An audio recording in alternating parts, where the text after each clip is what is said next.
cet enfant de 4 ans se révèle des secrets sur sa mort précédente.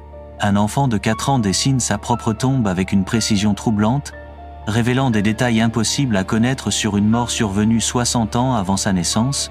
Cette histoire vraie va bouleverser votre vision de la réincarnation. James Leininger n'était qu'un bambin ordinaire vivant en Louisiane avec ses parents Bruce et Andrea, jusqu'au jour où ses cauchemars ont commencé à révéler un passé qui n'était pas le sien. Tout a débuté par des cris perçants au milieu de la nuit.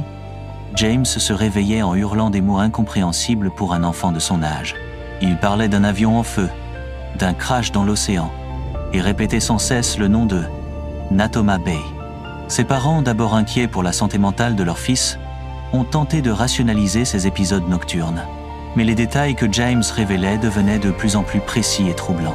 L'enfant dessinait compulsivement des avions de guerre, avec une expertise technique impossible pour son âge.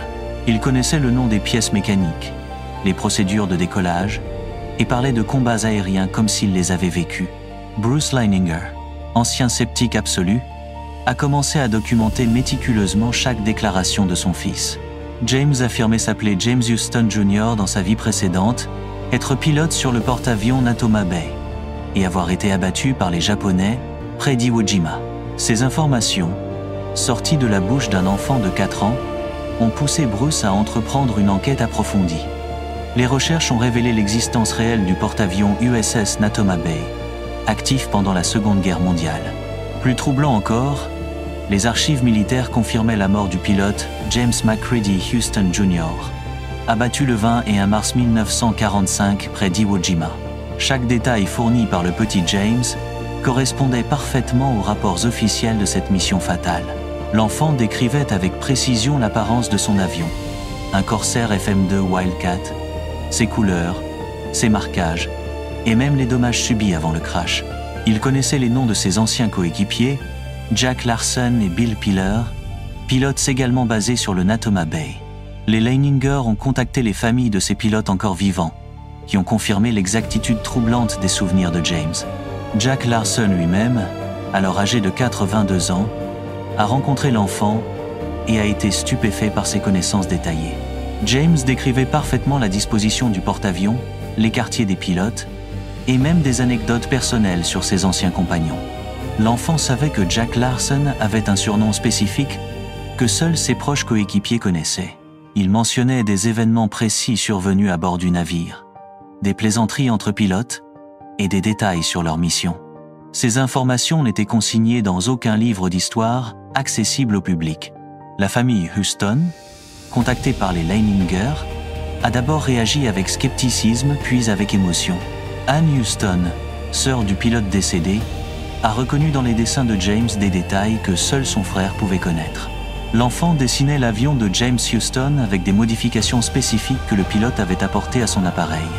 Ces modifications n'étaient mentionnées nulle part et n'étaient connues que de la famille proche. James le Petit reproduisait également la signature exacte de James Houston Jr., une signature complexe que personne n'avait jamais vue. Les experts en graphologie consultés ont confirmé la similitude troublante entre les deux écritures. L'enfant manifestait des phobies inexplicables liées à son passé supposé. Il refusait catégoriquement de voler en avion et paniquait à la vue d'images d'explosions ou de feu. Ces peurs semblaient directement liées aux circonstances traumatisantes de la mort de James Houston. Plus étonnant encore, James connaissait des détails intimes sur la famille Houston qu'aucun étranger ne pouvait savoir. Il savait que James Houston avait une sœur prénommée Anne, qu'il l'appelait affectueusement Annie, et qu'elle avait les cheveux roux. L'enfant décrivait la maison familiale des Houston en Pennsylvanie avec une précision architecturale stupéfiante. Il connaissait l'emplacement exact des meubles, la couleur des murs et même l'existence d'un chien nommé Rex. Toutes ces informations ont été vérifiées et confirmées par Anne Houston, désormais convaincue de la réincarnation de son frère.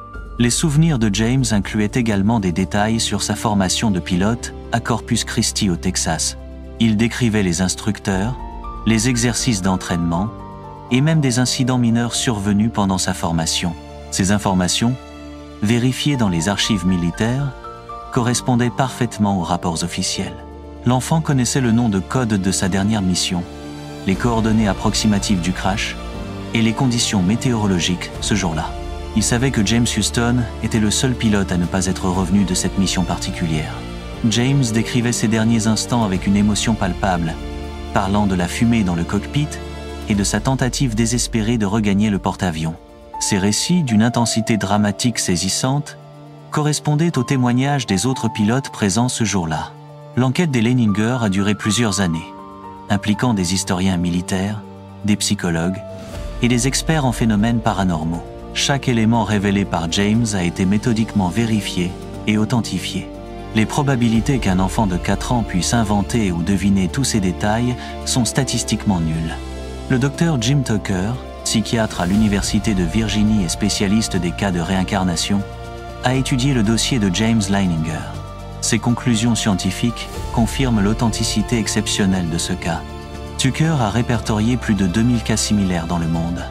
Mais celui de James reste l'un des plus documentés et troublants. L'enfant a progressivement cessé de parler de sa vie précédente vers l'âge de 8 ans, comme c'est souvent le cas dans les phénomènes de réincarnation. Ses cauchemars ont disparu, et il a développé de nouveaux centres d'intérêt plus typiques de son âge. Cependant, il conserve encore aujourd'hui une fascination pour l'aviation et une connaissance approfondie de l'histoire militaire. La famille Leininger a publié un livre détaillant cette expérience extraordinaire, apportant des preuves documentées à la communauté scientifique. Leur témoignage a ouvert de nouvelles perspectives sur la conscience, la mémoire et la possibilité d'une continuité de l'âme après la mort. Ce cas remet en question nos conceptions fondamentales sur la nature de l'existence humaine et la transmission des souvenirs. Il suggère que la conscience pourrait survivre à la mort physique et se réincarner dans un nouveau corps. Les implications de cette découverte bouleversent notre compréhension de la vie, de la mort et de ce qui nous attend au-delà. James Leininger, aujourd'hui adolescent, mène une vie normale, mais reste marqué par cette expérience unique qui a changé la vision du monde de sa famille et de milliers de personnes à travers le globe. Si cette histoire vous a plu, abonnez-vous à la chaîne. À bientôt.